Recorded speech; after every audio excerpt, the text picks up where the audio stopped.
estava iniciando a fala, nós não teremos certificados, né, na apresentação de hoje, na participação de hoje, mas se vocês precisarem, eu posso emitir uma declaração. Então, depois só mandem aqui no chat mesmo, ou pode ser por e-mail, que eu emito uma declaração de participação dessa nossa live.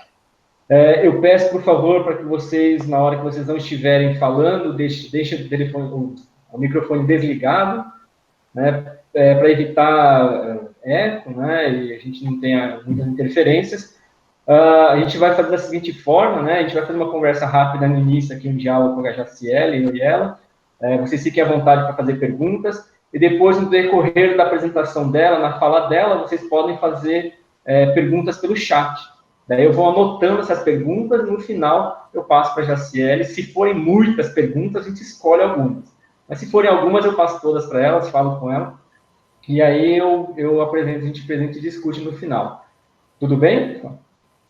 Bom, então, iniciando aqui a nossa apresentação, essa palestra aqui é um convite que eu fiz para a Jaciele. Eu ministro a disciplina de metodologia de pesquisa em física. Essa disciplina tem o foco de mostrar na graduação como que é um projeto de pesquisa, né, desde o início da elaboração, percorrendo todos os processos, né, de um projeto, referência bibliográfica, normas da BNP, abrir até curriculares, coisas mais, parecem muito básicas para quem já está na pós-graduação, mas de início de graduação é o que nós iniciamos no projeto de pesquisa. E no final eles apresentam, né, os participantes da disciplina apresentam o trabalho final, que pode ser um artigo ou uma monografia vinculada à pesquisa que é realizada nessa disciplina. E uma das atividades que eu passo, né, na disciplina os métodos de pesquisa, né, os métodos científicos. E aí eu achei pertinente chamar a Jaciele, que ela conhece bastante sobre projetos de pesquisas qualitativas e quantitativas, e também ela tem uma vasta experiência ali em consultoria acadêmica. Então, para isso, eu chamei o nome dela. A Jaciele, ela tem, como eu já comentei, já essa consultoria acadêmica, ela ajuda, né, na elaboração de projetos, na elaboração de trabalhos, foi professora já do ensino médio, ela foi tutora EAD, então já tem conhecimento de ensino à distância, educação remota, né? Participou de vários projetos de extensão. A Jaciele, desde o início da graduação, ela fez iniciação científica, né? Daí já encaixou já um mestrado na sequência, e hoje está terminando o doutorado na área de ensino. Então, tem uma vasta experiência, e a gente vai falar um pouquinho, né, Jaciele, sobre, introduzindo já o que é método científico, depois a gente vai falar sobre as diversas áreas, né? Nem sempre o que é para uma área pode ser considerado para outra, mas a gente vai dar uma discutida sobre isso. Vamos falar um pouquinho sobre construção de conhecimento e entrar no tema mesmo da palestra, que é a diferença, as distinções entre projetos de pesquisas qualitativas e quantitativas. Jaciele, fique à vontade, não sei se você tem alguma dúvida de como a gente vai fazer aqui.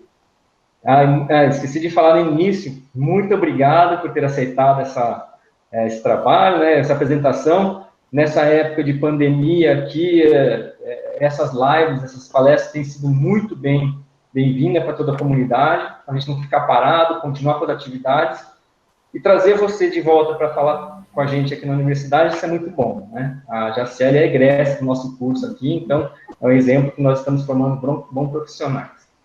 Jaciele, a professora Tânia também entrou, à vontade. Ok, então boa noite a todos. Eu é que agradeço, Ricardo, o convite. Então, eu sou, sim, egressa da Unicentro, tanto da graduação quanto do mestrado. Já dei aula no Departamento de Física também em 2014.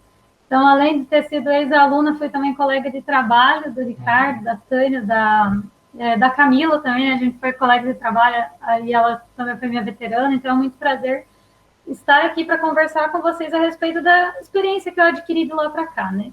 Então, como o Ricardo comentou, eu trabalho com consultoria acadêmica. Então, eu já orientei trabalho em praticamente todas as áreas de conhecimento. Atualmente, eu estou com 4 orientações, tanto de graduação quanto de mestrado. O trabalho de consultoria, além de eu atrelar, né, essa discussão entre os acadêmicos e o orientador, por isso que eu faço intermediar, né, essa discussão entre o conhecimento do orientador e do acadêmico, eu também faço algumas inserções a respeito do que eu desenvolvi, assim, da minha experiência em relação ao conhecimento científico e de como que o método como os métodos de pesquisa se processam. Quero deixar claro para vocês agora, já de início, que o que eu apresento para vocês vai ter as referências no final, mas é a minha interpretação e como eu ensino isso para os meus alunos. Como o Ricardo bem colocou no início, quando a gente troca de área de conhecimento, a gente tem uma forma totalmente de pensar e de estruturar o que é ciência, dependendo da área em que a gente está inserido. Isso por conta tanto das experiências quanto das próprias leituras que a gente vem desenvolvendo ao longo da nossa formação. Então, o que eu vou apresentar aqui não é uma verdade absoluta a respeito dos métodos de pesquisa, é como eu interpreto eles, como eu vejo que a pesquisa científica ocorre, e acredito que muitos de vocês vão se identificar. Se no meio do caminho algum de vocês, né, acharem que a interpretação é contraditória, eu acho isso riquíssimo e estou aberta para que a gente possa desenvolver uma discussão, quem sabe não dê tempo nessa live, mas eu vou deixar o meu contato para que a gente possa fazer isso com maior tempo posterior a esse período, se a gente não conseguir fazer isso o tempo inteiro, durante essa hora que a gente tem, né, programado. Ok? Se você quiser comentar mais alguma coisa, Ricardo, até que eu abra a apresentação aqui, pode ficar à vontade, Isso. tá? Jacé, a gente pode, né, a gente combinou aqui no início que quem estiver participando, quiser fazer perguntas, se for algo que queira já iniciar a conversa no momento da pergunta, acho que pode fazer, o que você acha, ou deixamos tudo para o final? Não, pode fazer sem Tá. problema. Pessoal, se vocês tiverem alguma nenhuma pergunta... ressalva em relação a isso. Isso, a gente pode fazer dessa forma. Se vocês tiverem uma pergunta que é pertinente fazer naquele momento, vocês podem abrir o microfone e perguntar, que a Jacelle já interage e conversa com a gente. Se for algo que for fazer alguma pergunta maior, ou pode ficar para o final, pode fazer pergunta aqui no chat, que daí eu marco essa pergunta, né? E depois, no final, eu apresento todas para a Jacelle. Tudo bem? Então, vai lá, né? Fica à vontade. Vamos lá, então. Está todo mundo vendo a minha... Sim. Sim. Às vezes eu vou perguntar, né, alguma coisa, Ricardo, você, por favor, você me dá um ok, ou se acontecer qualquer problema, me avisa, por conta, né, que eu só vejo mesmo a minha apresentação, então eu fico mais tranquila se você me der um ok ou interagir comigo em alguns momentos, para eu ter certeza que está tudo tranquilo em relação à apresentação, áudio, e esse tipo de situação. Tá, pode deixar que eu aviso. Tranquilo. Beleza, então, obrigada. Então, como o Ricardo comentou, antes a gente vai comentar hoje específico das distinções entre pesquisa qualitativa e quantitativa, ou seja, a diferença entre esses dois métodos de pesquisa. Dentro de cada um deles, a gente tem algumas especificações que acabam, às vezes, não ficando muito claras durante a nossa formação acadêmica, e pelo que eu percebo, assim, de experiência pessoal, e até da conversa com profissionais, com professores de outras áreas, que eu acho que isso enriquece muito, né, a questão do conhecimento, mas basicamente o que compete é método e a eficácia dele dentro da pesquisa é um assunto que é mais voltado, né, ou é mais tratado de maneira mais pontual na pós-graduação e mais específico ainda no doutorado. Então, ocorre sim, e é bem comum, de que a gente só tenha uma visão clara do que é pesquisa qualitativa e quantitativa lá quando estiver fazendo doutorado, e trazer isso para a graduação, para mim, eu acho muito importante, porque, primeiro, vocês já vão ter contato desde agora com essa distinção, e quando vocês forem para o mestrado, doutorado, se for essa opção, vocês já vão ir melhor preparados e sabendo quais são essas distinções e como se processar em cada uma dos itens de pesquisa que vocês podem optar, e também vão ter mais claro quais as opções que vocês têm para poder, né, estudar o tema que vocês têm interesse. Então, antes de comentar a respeito do método em si, eu quero deixar claro para vocês que o que envolve a questão de metodologia está muito intimamente ligada com o que a gente conhece ou o que a gente entende por ciência. Então, pode parecer até um pouco contraintuitivo, né? Porque quando a gente está inserido no meio acadêmico, parece que a definição de ciência já é algo intrínseco. Porém, como alguns conceitos da física, que eu até comentei com o Ricardo isso antes do início dessa apresentação, há conceitos em que a gente já sabe aproximadamente o que é, mas é muito difícil de explicar, né? Quando a gente trabalha, por exemplo, o conceito de energia dentro da física, a gente passa por essa dificuldade. Todo mundo já tem uma ideia intuitiva do que é energia. Agora, quando a gente vai explicar ela, a gente explica como capacidade de realizar trabalho. E aí a gente fica com essa aplicação mais próxima do que uma definição em si, porque é um conceito que é muito difícil de definir em poucas palavras, e o conceito do que é ciência segue essa mesma linha. A gente tem intimamente já o que conhece, né, por conhecimento científico, pelas nossas experiências e vivências desde a infância e todas as informações que a gente vai coletando ao longo desse período, mas é muito difícil a gente conseguir definir em poucas palavras, né? Praticamente impossível definir em poucas palavras o que é, de fato, conhecimento científico. Porém, como a gente interpreta o que é conhecimento científico interfere diretamente na escolha do método de pesquisa. Por isso que quando a gente vai apresentar especificamente um trabalho, a gente sempre tem essa preocupação. Inclusive, na hora da gente buscar outros parceiros, né, dentro da academia que possam contribuir com o nosso trabalho, porque a gente tem já uma fragmentalização do ensino, né? Cada um de nós acaba optando por uma área de ensino, uma área de pesquisa específica, uma área de conhecimento específica, e se aprofunda nela. Então, quando a gente vai buscar dentro de um projeto de pesquisa ou dentro de um desenvolver, né, de alguma atuação científica, a gente sempre procura pessoas que têm visões parecidas do que é ciência. E essa proximidade nos facilita dar contribuições para o trabalho. Porém, isso faz com que, muitas vezes, a gente fique pensando só na nossa caixinha. E eu vou citar um exemplo para vocês.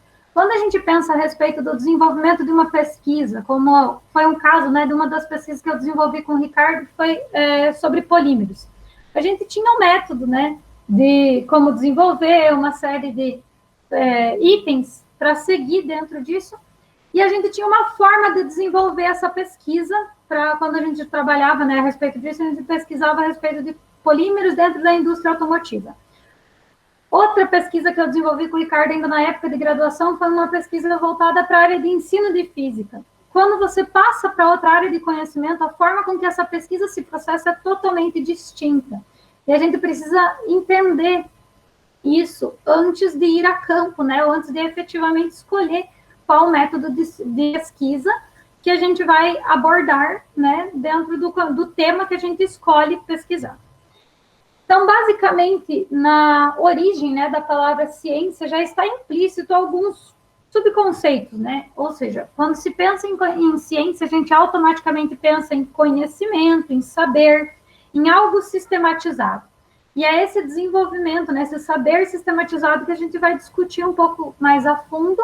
E eu vou apresentar para vocês também algumas distinções epistemológicas de como que o conhecimento científico é aceito, né, ou é visto em diversas áreas do conhecimento. Okay? Então, para comentar de ciência, só um pouquinho, vou voltar.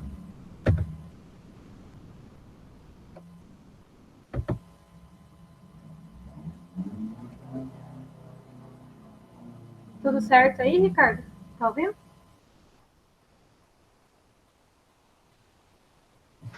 Isso, apareceu a slide de método científico. Isso. Tá, apareceu, então tranquilo. Beleza. Então, quando a gente pensa, né, em ciência, o que mais se propagou ao longo da história e o que dá muita discussão atualmente é o famoso método científico.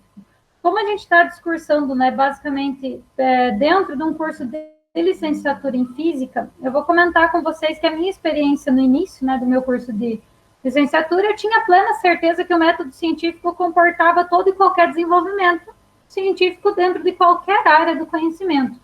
E é essa visão que a gente tem quase que de senso comum em relação ao método, que acaba surgindo grandes implicações na atualidade e grandes críticas em relação ao método científico. Só para vocês terem, né, uma ideia geral. A gente tem um método científico muito utilizado e amplamente divulgado dentro das ciências naturais, né? A saber, né, a química, a física, a biologia. E a gente tem os discursos, né, que são críticos ao método científico e que são próprios do restante das ciências. E dentro dessas áreas de conhecimento, a área da saúde fica no meio termo em relação à utilização do método científico e essa crítica em relação a ele. E vocês vão entender também ao longo dessa apresentação como que isso se processa e por que é dessa forma. Então, basicamente, o método científico, né, o fazer ciência baseado no método, ele tem algumas premissas, né, alguns pontos principais.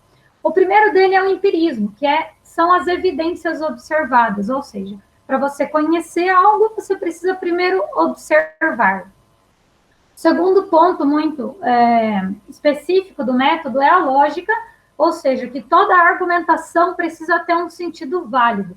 Vocês vão, né, mais aprofundado o estudo disso na epistemologia em si. Mas dentro do método científico a gente precisa compreender que o empirismo e a lógica fazem parte do construto do que é o método científico. E as teorias dentro do método científico, elas são consideradas como evidências que se acumulam ao longo de um tempo e conseguem explicar um dado fenômeno, tá? Então, todo o conhecimento que a gente tem, atrelado ao que é ser cientista, atrelado àquela caricatura de cientista que a gente vê no laboratório, que a gente tem, né, implícito na nossa cabeça desde a nossa infância, toda essa bagagem, né, cultural é atrelada ao método. E para ser científico, dentro do que é considerado método científico, a gente precisa que seja adequado e passar por um conjunto de princípios e técnicas que organizam e dão credibilidade a dado conhecimento. Ou seja, são essas as premissas que fazem com que um conhecimento seja classificado como científico e não como conhecimento de senso comum. Aqui eu vou comentar com vocês a respeito de alguns autores, né, ou de alguns itens que vocês precisam ter conhecimento se vocês querem ter uma visão geral do que é o método de pesquisa e de como escolher o método de pesquisa mais adequado. Não precisam se preocupar em fazer isso agora, quem é o pessoal da graduação, mas quando a gente tem, né, gosta de algum assunto e quer conhecê-lo mais a fundo, a gente sempre tem alguns itens básicos de por onde começar. Então, esse slide é para especificar para vocês qual é o começo para compreender como que a ciência se processa, como o conhecimento científico se processa. Então, eu coloquei alguns itens aqui, vou comentar, né, deles ao longo do trabalho, e conforme eu vou exemplificando, eu acho que fica um pouco mais fácil de conceituá-los, porque se eu colocar só o conceito aqui de início, sem atrelá-lo a um exemplo específico, eu acho que ele vai ficar um pouco distante. Então, alguns dos itens principais que a gente vai abordar primeiro o falseacionismo de Popper, que é uma visão a respeito de como se processa a ciência. Popper diz que qualquer evidência científica ou qualquer conhecimento para ser científico precisa necessariamente ser testado ou ser passível de ser testado. Então, essa é a visão dele a respeito de como o conhecimento se processa, né? Thomas Kuhn fala a respeito da diferença dos paradigmas, ou seja, que cada ciência, dentro de sua área de conhecimento, tem uma visão comum, que é chamada de paradigma científico, e que esses paradigmas vão se reestabelecendo e se modificando ao longo da conduta social e da conduta histórica de determinada área de conhecimento e de determinado público, né, que avalia esse paradigma como sendo vigente. E Mihlakatos, ele traz o conceito de programa científico de pesquisa, ou seja, que a gente sempre tem uma teoria dominante, assim, uma teoria central, e a gente tem uma série de condições que fazem com que protegem, em geral, essa teoria, para que ela seja a teoria mais aceita e vigente dentro da comunidade científica. Em contrapartida, de uma maneira um pouco mais crítica em relação a essas visões de como o conhecimento se processa, eu trouxe como sugestão de leitura para vocês um discurso sobre as ciências do Boaventura de Souza Santos e o que é a ciência final do Chalmers. Eu até deixei de sugestão para o Ricardo, que se ele pedir para vocês só um resumo desses autores aqui, como a avaliação da palestra, já vai ser suficiente, tá? É algo bem... Perfeito. Como eu sempre brinco, né? Eu acabo tendo que responder coisas que mais me perguntam. Então, ciências naturais para ir para a área da educação quando não quer estudar, eu vou deixar só essas pequenas sugestões, tá bom, Ricardo? Depois você pede para o pessoal mandar para você uma resenha crítica de cada um desses autores. Anotado. Mas é lógico, né? Que essa brincadeira que eu fiz com vocês, na verdade é uma brincadeira com fundo de verdade, porque eu realmente respondo isso o tempo todo. De se eu sou pesquisadora ou se eu sou da área de ensino ou se eu sou da área de educação. E a educação é sim uma área de pesquisa. Se vocês não têm isso por certo até o presente momento, por favor, que daqui para frente isso não seja mais confundido. Porque é muito complicado quando a gente tem essa herança, né? E isso já vem pela herança do método científico, e eu vou explicar mais para frente o porquê que essa questão sempre vai surgir, e se vocês, né, migrarem dessa área, da área de ciência aplicada ou das ciências duras, para a área da educação, para qualquer outra frente, vocês vão sofrer essa mesma influência, por conta da questão da influência mesmo do método dentro da nossa área de pesquisa. Então, brincadeiras à parte, né, vamos ao que interessa. Eu vou comentar com vocês outro ponto muito importante antes de escolher o método, é vocês perceberem, né, desde já, que a ciência é um construto social. Tá? Se for para anotar algo a respeito dessa pesquisa, de uma mudança em relação a pensar a ciência, eu diria que é essa frase, que a ciência é uma construção social. Sendo uma construção social, uma das visões que o método científico nos passa, que a gente primeiro precisa observar, ir a campo sem levar essa nossa bagagem cultural e do nosso conhecimento, é totalmente refutada. Porque a gente não tem como pesquisar uma área de aplicação sem olhar por o que ela vai trazer de benefícios ou o que ela vai trazer em relação à sociedade, qual é a função social dela. Como que a gente, né, processa isso? Uma das coisas extremamente importantes, que também a gente precisa deixar claro, é que sendo a ciência uma construção social, ela está passível de influências externas. E o Ricardo pode, né, deixar claro isso, como que está a questão de financiamento, por exemplo, da universidade num período de pandemia. A gente tem influência externa, a gente tem influência política, a gente tem influência de quem nos paga para fazer pesquisa, a gente tem influência de quem quer que qual resultado específico seja evidenciado. Então, a ciência, infelizmente, não é aquela visão romântica que a gente tem quando pensa, estamos todos em busca do conhecimento verdadeiro, e todo mundo está caminhando em relação a isso, né? A gente, sim, está, desde que tenha financiamento, desde que a gente consiga encaixar um projeto de pesquisa, desde que a gente consiga, às vezes, dentro do laboratório de física aplicada, fazer alguma gambiarra para conseguir fazer os testes que a gente necessita, e às vezes não tem o aparelho específico para isso. É ou não é verdade, Ricardo? Já teve alguma coisa nesse sentido que você pode citar para a gente?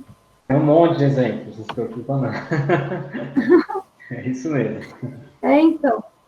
E outro item importante é que para fazer ciência é preciso divulgar, porque a ciência não é algo que se faz sozinho. A gente tem outra herança, né, forte, que parece que quando a gente estuda a respeito de algum tema específico de ciência, que os grandes gênios surgiram, né, como uma mente brilhante, sem ter uma bagagem, né, e um desenvolvimento anterior. A ciência não é um processo linear, não são descobertas que ocorrem feito mágica. É um processo de conhecimento, e para que ele se processe de maneira efetiva, a gente precisa divulgar. Então, o que a gente divulga dentro da ciência? A gente divulga as ideias, os métodos e os resultados. Para cada item desse, a gente vai divulgar de uma maneira específica. Eu vou comentar isso bem rapidamente com vocês, só para que a gente tenha claro essa importância da divulgação científica. Então, um dado extremamente importante, que eu acho muito mais importante ainda, no presente momento histórico e político que nós nos encontramos, né, sem citar nada em específico, mas o Brasil é o 13º maior produtor de publicações de pesquisa em nível mundial, e os seus resultados de pesquisa crescem anualmente. Então, sim, senhoras e senhores, nós não fazemos só plantação de maconha dentro das universidades, como a gente é taxado externamente. A gente tem um desenvolvimento de pesquisa extremamente expressivo internacionalmente. E só a título de curiosidade, para quem está aqui assistindo essa palestra e é da área da física, a física e a astronomia dominam 80% das publicações mais citadas no exterior.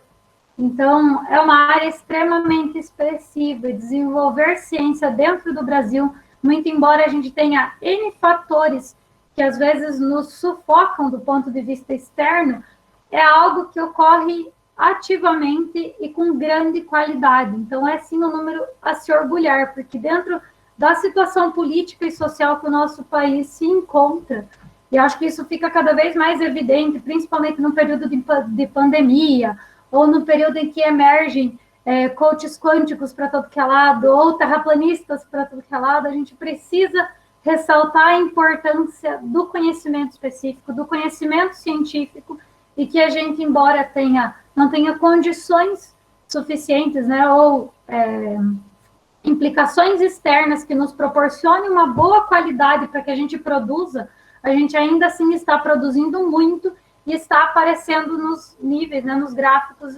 no exterior, como publicações muito bem pontuadas.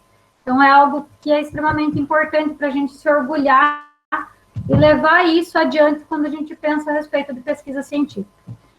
Agora vamos, né, depois da gente comentar um pouco a respeito da importância da divulgação, vamos comentar um pouquinho mais a respeito de como é a abordagem qualitativa e quantitativa, porque, assim, a abordagem quantitativa, ela está intimamente ligada ao mesmo método científico que eu venho comentando com vocês desde o início dessa apresentação.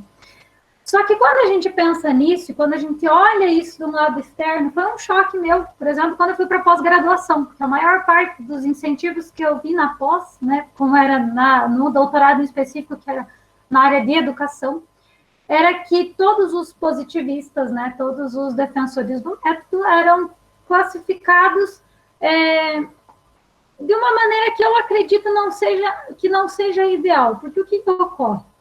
A gente tem, sim, essa gama de fatores que eu já citei para vocês a respeito da ciência neutra, do cientista lá do laboratório, dessa questão de não considerar outras áreas como pesquisa, sim, como uma parte negativa do método científico, e isso é inegável. Porém, não é só isso. A abordagem quantitativa está diretamente ligada ao método científico e ela é importante para áreas específicas do conhecimento. O problema ocorre quando a gente tira o método científico de onde é a sua origem, de onde é o seu local de desenvolvimento, importa ele para outras áreas do conhecimento sem ter sem ter essa crítica a respeito dessa importação, coloca ele em outra área científica que funciona totalmente diferente, e é isso que causa os problemas, né? Porque a gente não tem um problema em si com o método, mas sim com a utilização dele em outras ciências que não sejam as que sigam rigorosamente os métodos matemáticos. E isso vai ficar mais claro no decorrer da apresentação, mas é importante já deixar esse insight, esse gancho desde já. Porque as abordagens qualitativas e quantitativas não são excludentes, e tem muita gente que vai, às vezes, para pós-graduação ou vai orientar, né, depois, como já professor universitário, e acha que as pesquisas qualitativa e quantitativa são excludentes, né? Ou você é da linha qualitativa ou você é da linha quantitativa. E é muito pelo contrário disso, elas, na verdade, são complementares. O olhar de cada uma delas é diferente para a mesma situação, problema. Cada uma dessas áreas, né, cada um desses métodos olha para o mesmo problema de uma forma distinta. E é isso que a gente precisa ter claro. A gente pode citar também que uma pesquisa qualitativa, ela pode preceder uma fase de desenvolvimento de um questionário, por exemplo, que é um método de coleta de dados muito amplamente utilizado na pesquisa quantitativa. Ou ainda, que a pesquisa qualitativa pode vir a aprofundar uma abordagem quantitativa para que ela, né, seja compreendida num grupo específico. E eu já vou deixar um pouquinho mais claro para vocês esse item específico. Antes da gente adentrar nas distinções, eu inseri um slide a respeito do que é as formas de divulgação científica e dentro, né, até da questão de desenvolvimento tanto da pesquisa quantitativa quanto da pesquisa qualitativa, a gente tem algo que permeia ambos os meios, né, os métodos, que é a questão das revisões, né, de como você ir a campo, né, buscando artigos de revisões ou buscando as teorias que vão fazer com que você se posicione como pesquisador ao longo da sua trajetória acadêmica. Então, uma dica para vocês aprenderem desde já é que as revisões narrativas, né, ou seja, revisões que a gente faz a respeito de um conteúdo, de uma matéria ou de alguma área de conhecimento específica, e as diretrizes eu coloquei aqui mais como fonte, né, porque a gente tem, por exemplo, na área da educação, a gente utiliza muito as diretrizes que regem o ensino, né, essas normativas, elas não são consideradas pesquisas científicas, ou seja, você pode muito bem fazer uma revisão dessa palestra, né, ou do decorrer da disciplina do Ricardo, e apresentar isso como um trabalho avaliativo do final da disciplina. Mas se for só uma revisão pessoal de conceitos, ela não é considerada pesquisa científica. Você não vai conseguir publicar ela em nenhuma revista aceita, né, com Qualis, por exemplo, independente da área de conhecimento. Quando a gente fala de revisão, quando a gente fala de olhar para uma área de conhecimento buscando, né, o aporte teórico e quer encaixar isso dentro de pesquisa científica, a gente tem três distinções, né, principais, que é o estado da arte, a revisão sistemática e a revisão integrativa. O que eu percebo isso como consultora acadêmica? Às vezes eu trago esse conhecimento para os meus alunos e sempre explico para eles atrelarem isso ao que o orientador traz de conhecimento. Você pode sim fazer uma monografia para o final da sua graduação, mas se você quiser publicá-la, você precisa transformar esse seu relato, essa sua narrativa em algum outro item. Se ela for extremamente teórica, você pode, né, fazer isso como um estado da arte, uma revisão sistemática e uma revisão integrativa. Outra dica, em período de pandemia, todo mundo que estava fazendo pesquisa de campo sofreu um baque extremamente abrupto, né, na questão do desenvolvimento de pesquisa. Então, esses três itens que eu trago para vocês podem ser uma boa solução para quem estava planejando uma pesquisa de campo e não vai conseguir fazer isso por conta da situação pandêmica que a gente se encontra. Então, por isso que eu achei interessante ressaltar, né, a importância dessa questão teórica e como que isso pode ajudar vocês no presente momento. Agora vamos lá, né, para o escopo, né, para o principal objetivo da nossa aula, né, que é a distinção entre a pesquisa qualitativa e a pesquisa quantitativa. Se vocês quiserem, depois eu disponibilizo esse material para vocês, mas eu vou discutir pontualmente cada uma dessas características e depois, né, as aplicações delas. Então, na pesquisa qualitativa, em geral, o pesquisador participa, compreende e interpreta os resultados de dentro da pesquisa. Então, a gente tem uma série de subitens dentro da pesquisa qualitativa em que o pesquisador atua diretamente junto com o seu objeto de pesquisa. Já na pesquisa quantitativa, o pesquisador ele está externo ao objeto de pesquisa e ele faz aquele papel de observação empirista que eu citei lá no início dos slides. Então, ele descreve, explica e ele consegue predizer alguns itens, né, ou alguns fenômenos com base nessa expressividade numérica que a pesquisa quantitativa traz. Então, o que ocorre dentro da pesquisa é uma das distinções principais. Uma delas qualifica quantidades e a outra quantifica qualidades. Parece até um trocadilho, né, ou um trava-línguas, mas quando você olha para essas distinções do ponto de vista mais específico, você vê o quanto que elas esclarecem a nossa visão a respeito de cada ponto. Quando você vai quantificar qualidades, pense no principal exemplo que a gente tem de pesquisa quantitativa, é o IBGE. Ou seja, quando você utiliza os dados numéricos para descrever uma população de maneira superficial, você consegue quantificar todo e qualquer dado que você precise de maneira superficial daquela determinada população. Agora, se você quiser entender o porquê que aqueles dados estão sendo apresentados daquela forma, em uma realidade específica, você vai precisar de entrar dentro do ramo da pesquisa qualitativa, diminuir esse teu recorte e olhar de maneira aprofundada para ele. Em termos gerais e distintivos, essa é a principal maneira que a gente consegue, a maneira mais didática para conseguir observar quais são as diferenças entre essas duas pesquisas. Outros subitens, né, que são importantes para a gente comentar, que a pesquisa qualitativa, perdão, a pesquisa quantitativa, ela pode, né, adquirir, né, você tem a possibilidade de fazer inferências sobre determinada população. Você só consegue fazer inferência populacional, dizer aproximadamente como aquela população se comporta, se você fizer o uso de uma pesquisa quantitativa. A pesquisa qualitativa não te dá o direito de fazer inferências, porque você está conhecendo profundamente uma realidade específica, e não amplamente uma realidade superficial.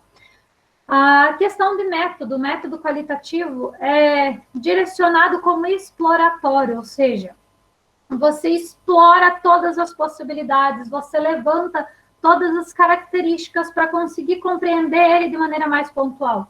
E na quantitativa, tem o método estatístico. Gravem bem isso, porque essa é a principal pedra no sapato do método científico ser tão debatido dentro de outras áreas de conhecimento que não são as ciências naturais, tá? É por conta do tratamento estatístico específico que esse problema, né, o que essa crítica ao método científico é levantada. Tá? O problema não está em como o método se desenvolve dentro das ciências naturais, mas como que ele é importado para dentro das outras áreas sem o rigor estatístico necessário para se qualificar como uma pesquisa quantitativa.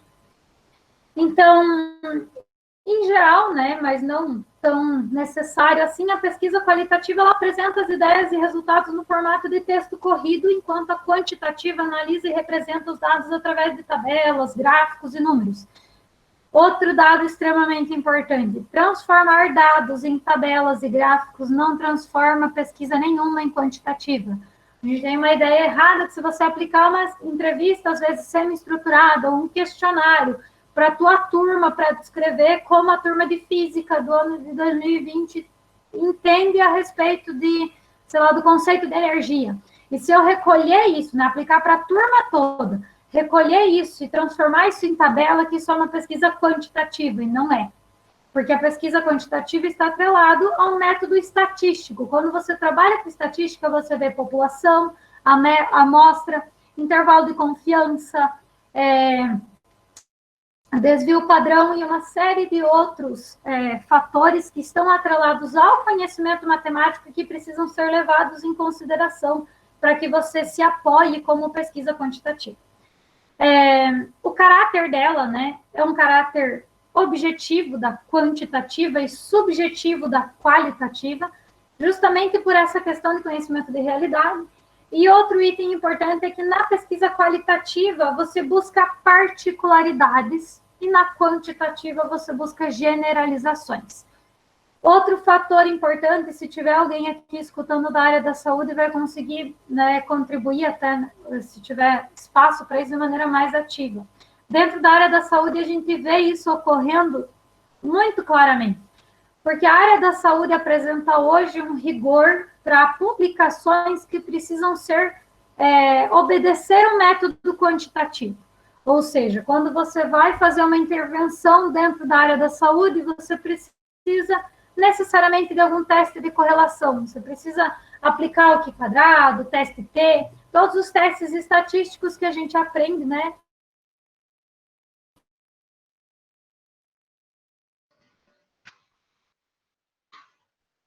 Já, isso aqui deu uma travada. Na estatística. Não sei se para mim. Você Porém, parou aqui para mim por na uns área 30 da segundos, eu saúde, acho. caráter homogêneo de início da fazer a estatística. Oi? Parou? E agora? Como é que tá? Para mim aqui parou uns 30 segundos já.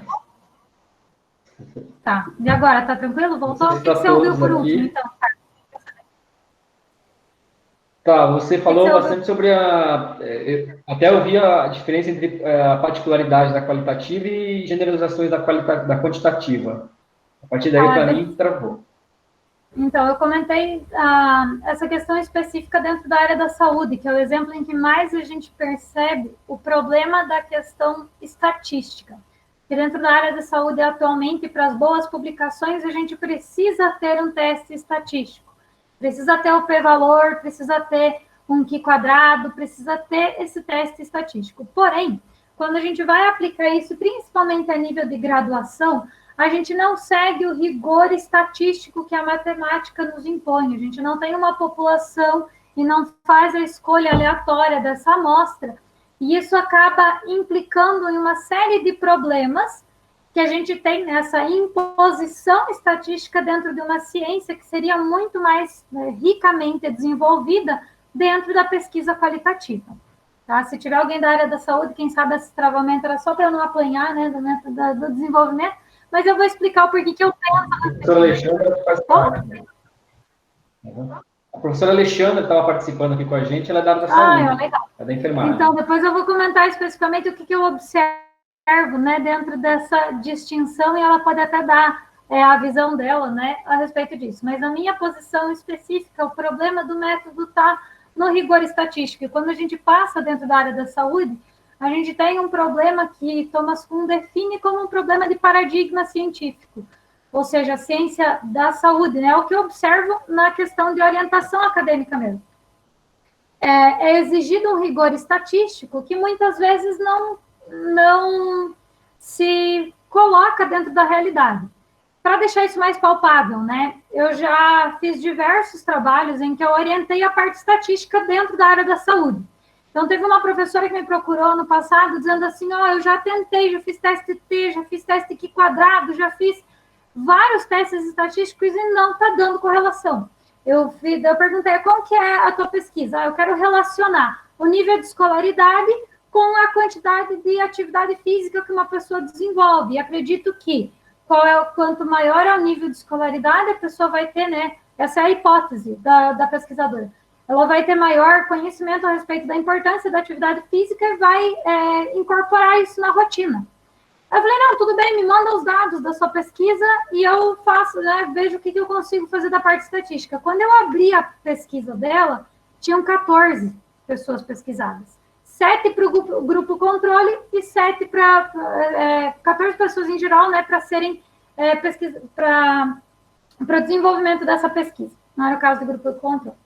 Quando eu olhei, né, essa amostra tão pequena, eu peguei o telefone, liguei para ela e falei, não vai dar correlação, porque é uma amostra extremamente pequena, você não vai conseguir traçar inferências a respeito de uma população com uma amostra tão pequena. Então, você tem um problema estatístico, é uma questão de aplicar o método científico, onde você poderia ter uma maior riqueza se você pegasse essas mesmas pessoas que estavam, né, respondendo o questionário e fosse perguntar mais a fundo e conhecer pontualmente mais a fundo a realidade delas. E até uma riqueza muito maior do que você tentar traçar uma correlação estatística com uma amostra tão pequena. Porque aí, do ponto de vista matemático, e que os alunos aqui já fizeram estatística, né, ano passado, percebem que uma das coisas que que tem relevância, né, é o tamanho da nossa amostra para você conseguir confiabilidade. Se você tem uma amostra pequena, a tua confiabilidade fica comprometida. Outro exemplo da área da saúde, que eu quase, né, atropelei. Por exemplo, se você está querendo fazer uma aplicação, também foi um trabalho que eu orientei, a respeito dos exercícios para as mulheres de fortalecimento do assoalho pélvico e comprovar que isso auxilia na diminuição da incontinência urinária. Então, nessa pesquisa em específico, tinham 16 pessoas, 8 do grupo controle e 8 do grupo experimental. Do ponto de vista estatístico, não tem nem como a gente aplicar um teste de correlação para mostrar que as duas amostras eram homogêneas antes da aplicação do teste. E isso não é um problema do método, isso é um problema matemático da estatística. Quando você não tem essa prova de grupos homogêneos antes da intervenção, não tem como você provar a efetividade após isso. Porque pense nesse mesmo exemplo, né? Você tem 8 pessoas fazendo a atividade, né? Sendo o grupo de intervenção, e 8 pessoas sendo o grupo controle. Tem como o pesquisador da área da saúde saber se essas 8 pessoas que estão participando ativamente da proposta dele de tratamento, que elas estão dispondo 100% da dedicação delas para o exercício? É uma variável subjetiva. E você não consegue quantificar uma variável subjetiva. Que você pode, às vezes a pessoa pode estar relatando que está fazendo o exercício com uma intensidade 100%, e na verdade ela não está se dedicando. Então, essa subjetividade que faria com que uma pesquisa nesse ponto seria muito mais rica se abordada da maneira qualitativa. Porém, volto, né, à questão de Kuhn, né, da questão paradigmática, né? Dentro da ciência da saúde, o paradigma vigente ainda está atrelado ao método. As pesquisas científicas, para serem publicadas, ainda precisam desse rigor metodológico. Então, cabe a nós, como pesquisadores e futuros pesquisadores, desenvolver uma maneira crítica e observar dentro da sua linha de pesquisa, dentro da sua área, o que melhor se desenvolve e qual é o melhor método de pesquisa para você ter riqueza de tratamento e você ter uma riqueza de detalhamento científico e uma efetividade na produção científica que traga um valor para a sua pesquisa. Algumas informações relevantes a respeito ainda das qualitativas e quantitativas. Não existe uma pesquisa mais ou menos confiável pela abordagem metodológica. Se alguma vez na vida vocês atrelaram ao método científico a confiabilidade, saibam que isso é uma herança desse passado dele das ciências naturais. Ou seja, quando a gente faz pesquisa dentro do laboratório de física aplicada, como o Ricardo desenvolve com a cerâmica, por exemplo, a gente tem uma confiabilidade do método, porque ele utiliza ele para saber a respeito de como, né, a incorporação de lodo, né, vai interferir ou não dentro do desenvolvimento daquele material. Porém, quando a gente transporta isso para outras áreas do conhecimento, ocorrem esses problemas que eu citei para vocês da área da saúde, por exemplo. Outro item relevante, usar gráficos, usar só a linguagem matemática, sem o rigor estatístico, não transforma sua pesquisa em quantitativa. Vale ressaltar aqui que quando a gente leva o método científico para a área da saúde tem praticamente uma forma específica de lidar com o método científico, por essa herança cultural e epistemológica. Tá? Porém, se a gente conseguisse, né, ou, digamos assim, quando houver uma mudança de paradigma e que a área de saúde se encaminhar mais voltada para a área de pesquisa qualitativa, pode ser que esse rigor matemático não seja mais necessário. Isso é um dos caminhos que as pesquisas estão se direcionando, tá? Não é uma previsão específica ou pontual, mas é um dos caminhos em que a pesquisa pode se desenvolver ao longo dos próximos anos. Uma pesquisa mista, ou uma pesquisa que a gente é muito comum ouvir, principalmente na graduação, uma pesquisa quali-quantitativa. Ela só é quali-quantitativa se tiver dois momentos distintos dentro do mesmo desenvolvimento metodológico. Vou citar um exemplo um pouquinho mais para frente, né, mas só para vocês terem uma ideia. Se você conhece uma realidade superficial, traça ela, e depois quer saber intimamente como ela funciona, você vai ter uma pesquisa quali-quantitativa. Primeiro você tem um mapeamento e depois uma estrutura pontual e aprofundada dentro de uma realidade específica. É só nesse caso que uma pesquisa pode ser considerada quali-quantitativa. Trazer só gráficos, trazer só linguagem matemática não é suficiente. E os questionários, né, que eu, né, ressalto muito essa importância, porque esses slides específicos são as principais dúvidas que eu enfrento, né, o que eu sano dos meus alunos quando eles vêm procurar consultoria acadêmica. Os questionários são instrumentos de coletas de... Perdão. Os questionários são instrumentos de coleta de dados. Eles não são métodos específicos. Ou seja, você pode ter, sim, uma pesquisa qualitativa feita através de questionários, né, de questionários abertos, e você conhecer aprofundadamente. Não é muito viável, mas não há nada conceitualmente que impeça. Do mesmo jeito que você pode ter uma pesquisa quantitativa feita por entrevistas. Muito embora, né, você tenha algumas limitações em questão de tempo, e dependendo de como, mas não há nada metodologicamente ou conceitualmente falando que impeça isso de acontecer. Tudo bem, mas e daí? O que tudo isso que eu comentei implica diretamente no processo né, ou no desenvolvimento das pesquisas? Então, quando eu comentei com vocês que o problema do método científico ser, né, incorporado nas outras áreas do conhecimento científico é por conta do rigor estatístico, eu achei importante trazer quais os conceitos estatísticos que impedem nessa transição ou que, quando ela ocorre, resultam em diversos problemas metodológicos. Primeiro, a definição de população e amostra. Quando você tem a população brasileira, por exemplo, você vai fazer uma pesquisa quantitativa, um dos principais problemas de uma pesquisa quantitativa é o alto custo dela, porque geralmente você precisa de uma instituição para aplicar os seus questionários. Se a tua população for, por exemplo, uma cidade toda, ou a pesquisa em torno, né, do Brasil todo, você vai precisar distribuir primeiro calcular qual é a sua amostra relativa a essa população, ver qual é o grau de representatividade que essa amostra tem em relação à população, qual é o grau de confiança que você quer que essa sua pesquisa alcance e qual é a margem de erro que você aceita, né, que é aceitável dentro dessa pesquisa. O que interfere no tamanho da sua amostra e o que torna a pesquisa quantitativa cara ou difícil de ser aplicada? Primeiro é o tamanho da população. Você precisa fazer o cálculo da sua amostra, e essa amostra depende do tamanho da população, da margem de erro e do desvio padrão que você quer inserir dentro da pesquisa.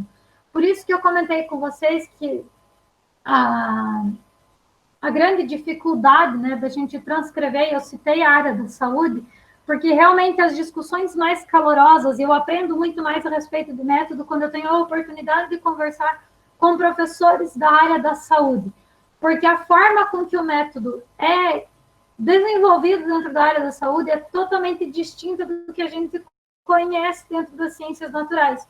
Só que tem que sempre lembrar da origem epistemológica. Ele foi importado de uma área do conhecimento e colocado dentro de outra área que não necessariamente segue esse rigor. E é por isso, né, que eu coloquei essa questão. Será que na prática a teoria é outra? Será que dentro do desenvolvimento de determinadas áreas da ciência eu consigo fazer essa transposição do método científico das ciências naturais, incorporando em outra área do conhecimento sem perder qualidade? E essa é uma questão que eu deixo principalmente para os professores que estão orientando, né, os TCCs, e como que passa isso para os seus alunos. Agora eu vou comentar com vocês exemplos, né, de como que a pesquisa qualitativa e quantitativa é observada na prática. Então, o primeiro ponto que eu já comentei anteriormente é que o IBGE é o principal item a respeito de pesquisa quantitativa que a gente tem, né, o principal órgão, né, que faz esse mapeamento, essa pesquisa superficial e que tem esse rigor metodológico, onde a amostra populacional interfere diretamente na qualidade da pesquisa. Uma outra item que depois eu vou disponibilizar para o Ricardo, ele pode passar para quem tem interesse, é a pesquisa que a professora Márcia Barbosa Brasil apresenta a respeito das mulheres na ciência. Então, a professora Márcia, ela é física e ela é alocada no Instituto, na Federal do Rio Grande do Sul. A professora Márcia, ela apresenta dados, né, de uma pesquisa do porquê que nós, mulheres, mesmo estando dentro do ambiente científico e, às vezes, em algumas áreas, sendo uma população maior, ainda representamos o mínimo possível em cargos de liderança dentro da universidade. Isso é o dado estatístico, isso é o que a pesquisa quantitativa mostra. Dentro desse mapeamento, que as mulheres estão presentes na academia em menor número, na parte das ciências, quando a gente migra para a área de educação, por exemplo, a gente tem um maior número de mulheres, porém, os cargos de liderança não são proporcionais. Isso é o que a pesquisa quantitativa nos apresenta, são os dados. Se eu quiser entender por que essas mulheres não estão ocupando cargos de liderança e opte por olhar uma realidade específica de uma determinada universidade e observar dentro da Unicentro isso ocorre por conta desse fator. Aí eu estou olhando para uma pesquisa qualitativa. Outro exemplo que é bem pontual para a gente falar é a respeito do racismo.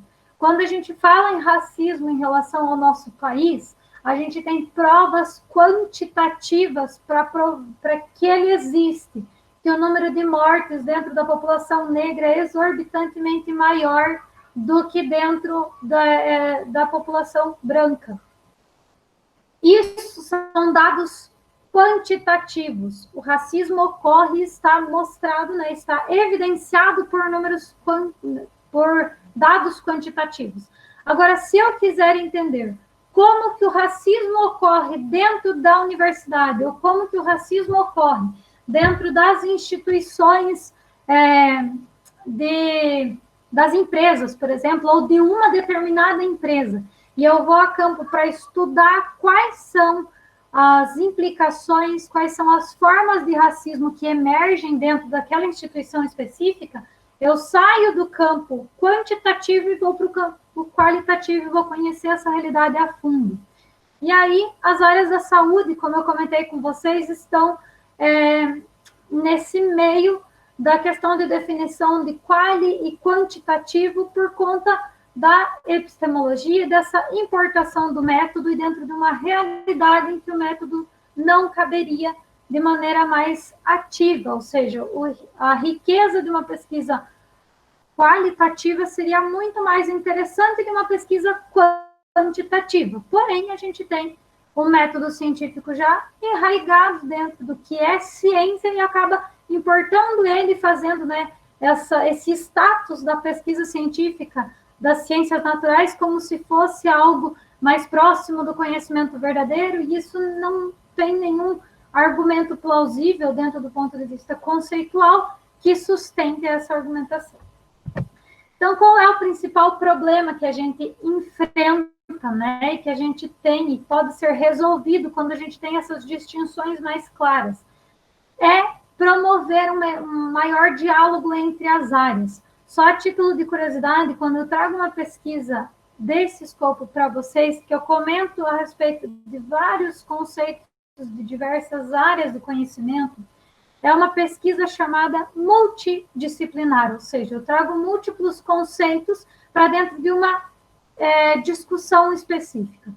Nós, dentro da nossa forma de pensar o conhecimento científico, a gente tem a fragmentalização. E enquanto a gente não quebrar isso e não começar a dialogar entre as áreas, para que esse conhecimento seja, para que essa fragmentalização seja enfraquecida e posteriormente, né, eliminada, a gente vai sempre ter essas rixas entre áreas. E me corrijam se eu estiver errada, mas, por exemplo, quando você tem esse problema quantitativo dentro de uma pesquisa, quando você define uma pesquisa como quantitativa, ou quando você acha que vai conseguir fazer isso dentro do seu TCC, pergunta para o seu orientador se dá para chamar um estatístico para avaliar o seu trabalho e se ele vai concordar com a sua posição. A maior parte das vezes a resposta para essa pergunta é um não. E quando você diz não, não significa que a sua pesquisa tem um erro conceitual dentro da tua área de conhecimento. Não, é porque você tem um problema de paradigma que envolve toda a área de conhecimento porque falta diálogo. Porque quando eu fui a primeira vez fazer um teste estatístico para a área da saúde, eu me deparei com isso e só consegui desenvolver essa visão que eu trago para vocês hoje porque eu saí daquela minha caixinha, né, que eu vinha dos conhecimentos já trazidos da física, que foi e compreender como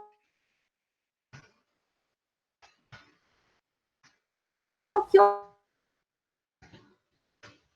outra área entende o mesmo conhecimento que eu estava passando. O diálogo entre as áreas de conhecimento muito fechado do conhecimento, só conversando com gente que concorda com a gente. Então, as consequências é que as avaliações ocorrem de maneira unilateral e voltada para uma área de conhecimento específico, e isso é extremamente prejudicial do ponto de vista educativo, na graduação e na pós-graduação em específico. Dentro da universidade, a gente já tem, por herança, né, essa departamentalização do conhecimento. E a preocupação com a metodologia é assunto geralmente para pós. Eu vou trazer dentro desse item do meio do slide um problema prático, que provavelmente alguns dos professores que estão me assistindo já vivenciaram dentro da sua prática. Vamos supor, né, que essa falta de diálogo entre as áreas ocorre entre o departamento de física e o departamento de agronomia lá da Unicentro. Vou falar da realidade que eu conheço, né, que eu já dei aula lá no departamento de física. A gente migra para outras áreas do conhecimento, levando a nossa forma de pensar, e não faz o diálogo com a área que a gente está chegando, né, ou com a área que está nos recebendo. Então, a gente leva para lá o nosso conhecimento físico, inacabado, lindo, maravilhoso, né? Na nossa caixinha perfeita. Quando a gente chega nessa área de conhecimento e leva essa bagagem, a gente não faz nenhum diálogo, não faz transposição didática, e aí a gente é recebido lá de uma maneira negativa, porque aí eles olham para a gente pensando, mas isso não tem aplicação.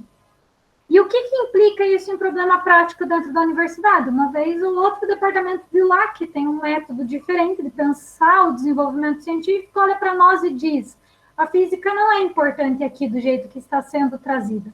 Então, eu vou alterar o nome da disciplina para colocar física aplicada a, coloco um conhecimento específico e coloco um professor do meu departamento para dar aula.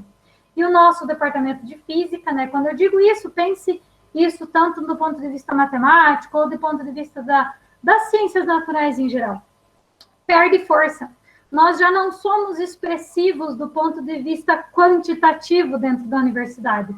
Então, a gente tem a possibilidade de, pela qualidade, promover o diálogo entre as áreas e nos fortalecer. Isso, por exemplo, isso pode ocorrer também, né?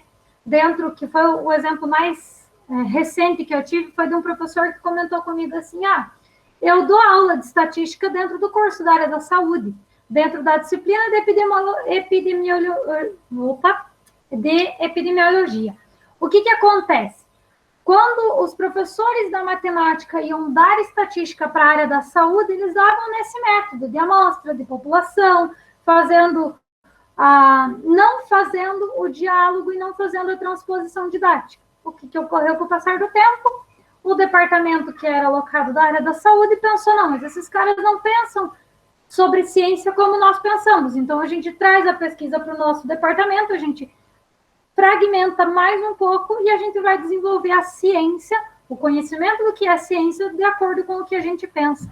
Então, essas são as implicações práticas de você não ter um diálogo entre as áreas e você não ter uma correta distinção do escopo da pesquisa quali e quantitativa dentro do nosso decorrer da pesquisa acadêmica, né? Até do decorrer da vida em relação à carreira de profissional docente e pesquisador. Então, uma visão geral do que foi passado até agora para vocês. A gente tem um método científico que é baseado no empirismo e na lógica. Esse método científico, ele vem oriundo das ciências naturais e ele tem, no senso comum, um status de superioridade. Quando esse status de superioridade do método das ciências naturais é comprado ou é imposto para outras áreas do conhecimento, a gente se afasta da realidade. Ou seja, quanto mais o método científico estiver enraizado nas outras áreas do conhecimento, como nas áreas sociais e aplicadas, na área da educação mesmo, ou na área da saúde, a gente vai afastando isso da realidade. Porque, como eu comentei com vocês, no exemplo que eu dei do tratamento da área da saúde, você tem vários pressupostos que não podem ser quantificáveis. E se você atropela essas qualidades como método científico, você perde qualidade e riqueza de detalhamento da pesquisa. Se a gente se afasta da realidade, a gente acaba não fazendo com que essa pesquisa tenha a efetividade que ela merece, o que ela poderia ter dentro da sua área, se fosse respeitado um método específico para a sua área de conhecimento. Lembrando que, considerando que a ciência como um todo é uma construção política e social, e que nós estamos o tempo todo sendo influenciados externamente por fatores como o que nos move dentro do projeto de pesquisa, quais são os recursos que a gente tem disponível, qual é a pesquisa que precisa ser destacada em determinado momento. Então, a gente tem todos esses fatores externos que o método científico por si só não dá conta de explicar.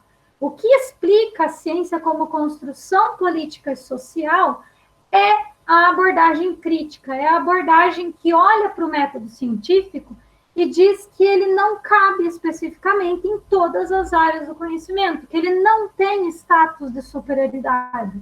E a gente precisa ter isso claro quando vai escolher um método científico para aplicar efetivamente.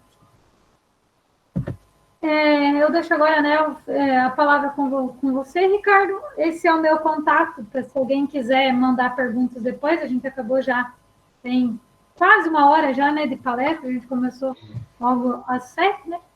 E você pode, então, fazer o fechamento ou passar algumas questões, se for pertinente para o momento, porque o que eu gostaria de passar para vocês, que eu tinha planejado, era isso. E agradeço a atenção de todos. Perfeito, Gisele. Obrigado, essa palestra foi excelente.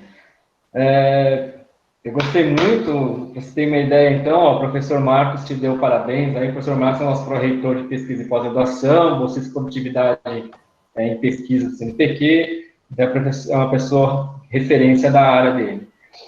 Nós tivemos vários professores participando, Gisele, tem a professora Tânia, a Camila, que está vindo aí também, né, a Camila está lá numa região norte do nosso país, né, um pouquinho, está passando calor lá.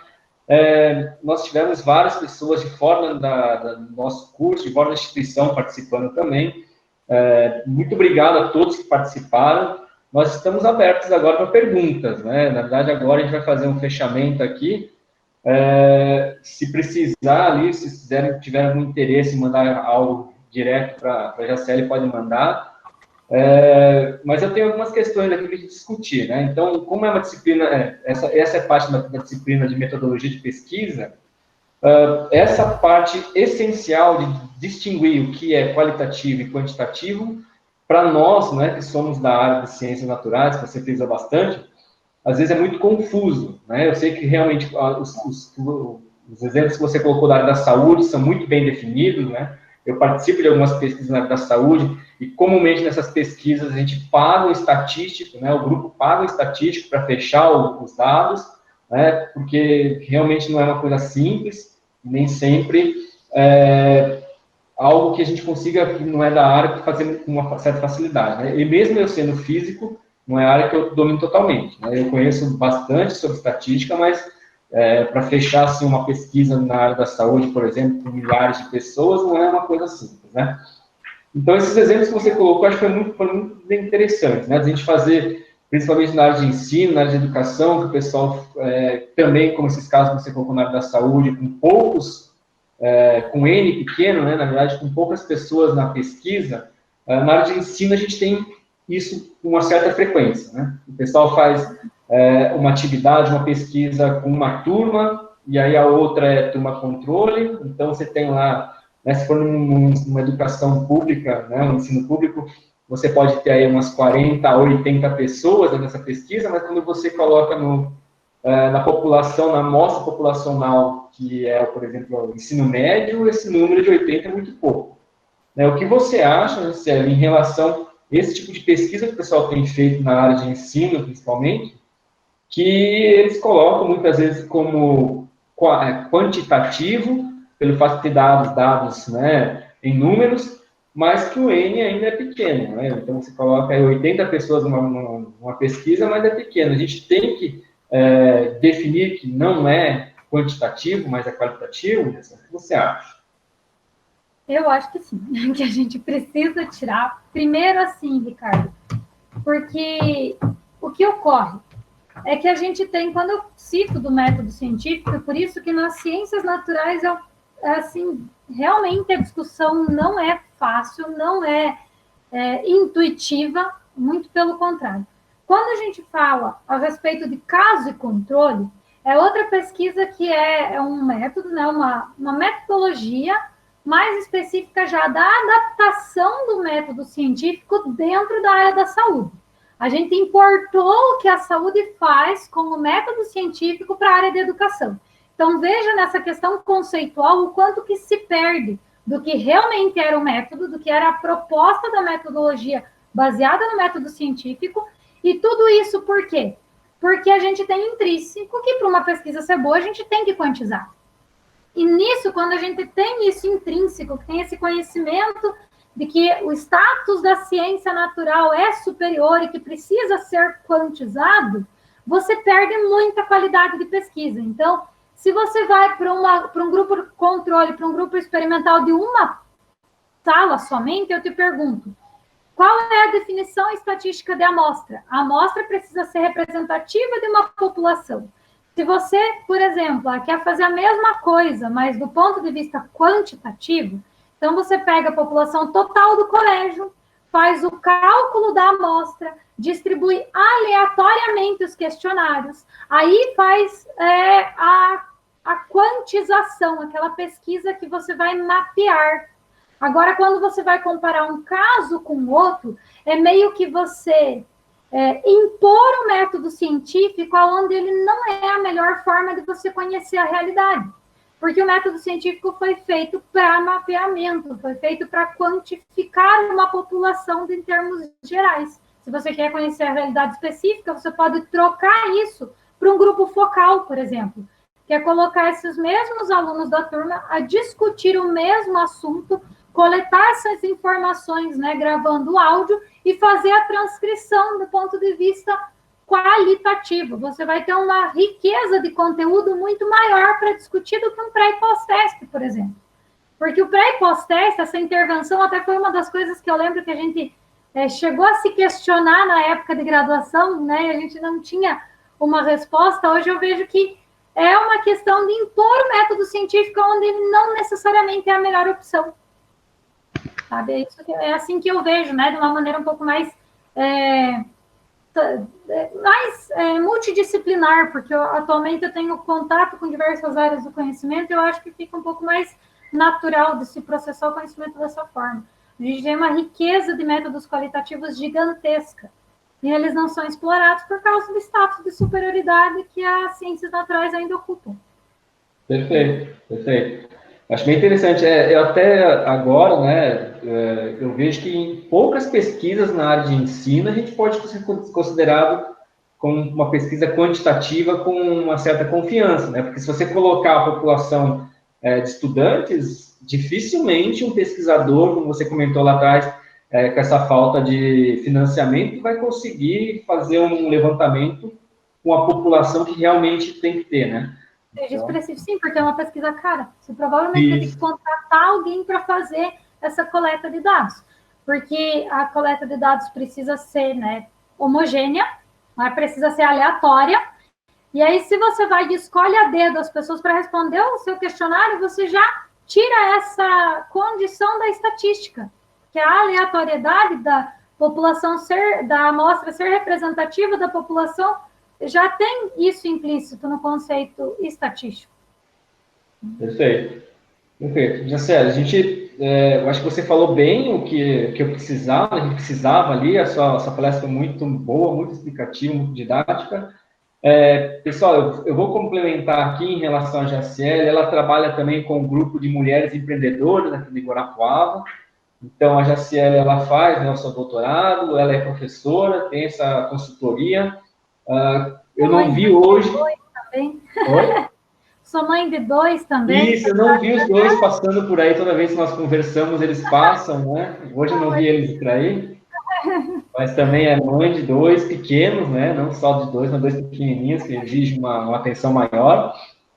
Trabalha bastante com essa parte de mulheres na ciência, né? Achei interessante você falar sobre a palestra, não só a pesquisa da professora Márcia. Nós tivemos no ano passado a palestra dela na CIEF, na nossa instituição. Foi excelente, Mulheres da Ciência, né? Ela fala muito bem, né? Eu acho assim que no final não tinha gente que ficou emocionada com o trabalho dela. Então, acho muito legal. Seria, acho, até um próximo tema de uma live aqui para a gente falar sobre mulheres na ciência, né? Acho Uma que parte interessante, Ricardo, deixa eu aproveitar, né, que você está fazendo. Eu tenho um Instagram que é específico para divulgação científica, que é o @fisicalinda. Dentro dele, eu trago uma discussão que teve o dia do físico, né?